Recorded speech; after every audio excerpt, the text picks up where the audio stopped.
പ്രിയ പ്രേക്ഷകർക്ക് സീരിയൽ ന്യൂസിലേക്ക് സ്വാഗതം. കൂടുതൽ സീരിയൽ ന്യൂസുകൾ അതിവേഗം ലഭിക്കുന്നതിന് ഈ ചാനൽ സബ്സ്ക്രൈബ് ചെയ്യുക. ബെൽ ഐക്കൺ മറക്കാതെ ക്ലിക്ക് ചെയ്യുക. വീഡിയോ ഇഷ്ടമായി എങ്കിൽ ലൈക്ക് ചെയ്യാൻ മറക്കരുത്. ക്രിഷ് കൺമണിയെ തന്റെ ജീവിതത്തിലേക്ക് കൊണ്ടുവരികയാണ് എന്നുള്ള കാര്യം ഉറപ്പിച്ചിരിക്കുകയാണ്. ഇനി ഈ കാര്യത്തിൽ യാതൊരു മാറ്റവുമില്ല. ഞാൻ എൻ്റെ വാക്ക് പാലിക്കുക തന്നെ ചെയ്യും എന്നുള്ള തീരുമാനമെടുത്തതിനെ തുടർന്ന് സുപ്രധാനമായ വഴിത്തിരിവുകൾ ഉണ്ടാവുകയാണ്. മാനസ ഈ കാര്യമറിഞ്ഞ് ആകെ നടുങ്ങിപ്പോകുന്നു. ആന്റിയമ്മയ്ക്ക് തന്നെ സഹായിക്കാൻ സാധിക്കുകയില്ല എന്നുള്ള സത്യാവസ്ഥ മനസ്സിലാക്കുകയാണ് അവൾ.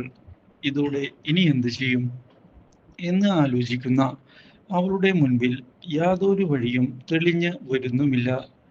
മാത്രവുമല്ല, ഇതേ തുടർന്ന് കാര്യങ്ങൾ കൈവിട്ട് പോവുകയും ചെയ്യുന്നു. ഇതോടെ കാര്യങ്ങൾ മറ്റൊരു തലത്തിലേക്ക് എത്തുകയാണ്.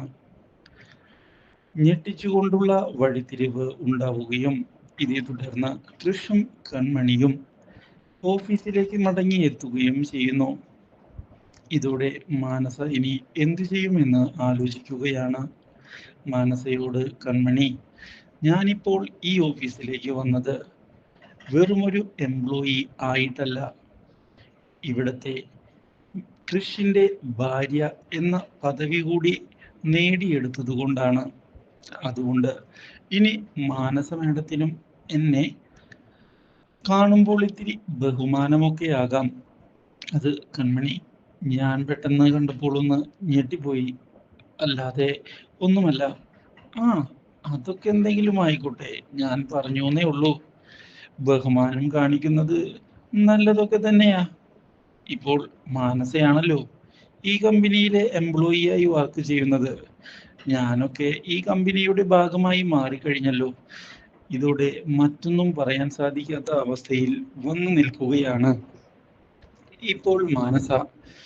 ഇനി മുതൽ അങ്ങനെ ചെയ്യാം മാഡം എന്ന് പറഞ്ഞ് മാനസ പോവുകയും ചെയ്യുന്നു. ആകെ വിഷമമായിരിക്കുകയാണ് മാനസയ്ക്ക്.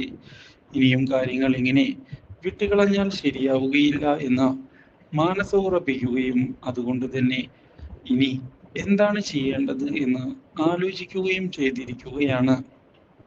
അവളുടെ കൂടെ ഇങ്ങനെ എല്ലാം സഹിച്ചു നിൽക്കുക അത് പറ്റില്ല. എന്തെങ്കിലും ഉടൻ തന്നെ ചെയ്തേ മതിയാകൂ. അതിനുള്ള പോംവഴിയാണ് കണ്ടെത്തേണ്ടത് എന്ന് ഉറപ്പിച്ച് പറയുകയും ചെയ്തുകൊണ്ട് നീക്കങ്ങൾ ആരംഭിക്കുകയാണ് മാനസ. ഇതേ സമയമാണ് ജയിലിൽ നിന്ന് ബലരാമൻ പുറത്തേക്ക് എത്തുന്നത്. ഷൺമുഖനാകട്ടെ ഇതേ സമയം സത്യങ്ങൾ പറയുകയാണ്. നിന്റെ അച്ഛൻ അമ്മ ആരാണ് എന്നുള്ള കാര്യം നിനക്കറിയണമല്ലേ? ഇത്രയും നാൾ നീ കാത്തിരുന്ന ആ സമയം വന്നെത്തി. ഞാൻ പറഞ്ഞു തരാം അവർ ആരൊക്കെയാണ് എന്ന്. നിന്നെ വേണ്ട എന്ന് പറഞ്ഞ് വലിച്ചെറിഞ്ഞ അവർ ആരൊക്കെയാണ് എന്ന് നീ അറിയണം. അത് മറ്റാരുമല്ല, സാഗറും സുജിയുമാണ്. എന്ത്? സാഗറും സുജിയുമോ? അതെ, ഞാൻ തമാശ പറയുന്നതല്ല. ഇതാ നോക്ക് തെളിവുകൾ. നീ ഈ തെളിവുകളെല്ലാം കണ്ടു മനസ്സിലാക്ക്. ഇത് കണ്ട് ആകെ ഞെട്ടിപ്പോവുകയാണ് ഇപ്പോൾ ബലരാമൻ. ഇനി എന്ത് ചെയ്യും, എങ്ങനെ ചെയ്യും എന്ന് ആലോചിക്കുന്ന ബലരാമനോട്, നിന്നെ വലിച്ചെറിഞ്ഞവരോട് പ്രതികാരം ചെയ്യേണ്ടേ നിനക്ക്? എന്താണ് നിന്റെ തീരുമാനം? നീ പറയണം എന്ന് ഷൺമുഖദാസ് പറഞ്ഞതിനെ തുടർന്ന്, കൊല്ലും ഞാൻ അവരെ, ജീവനോടെ ഇരിക്കാൻ അനുവദിക്കുകയില്ല എന്ന് ബലരാമൻ വ്യക്തമാക്കിയിരിക്കുകയാണ്. Do like, share and subscribe.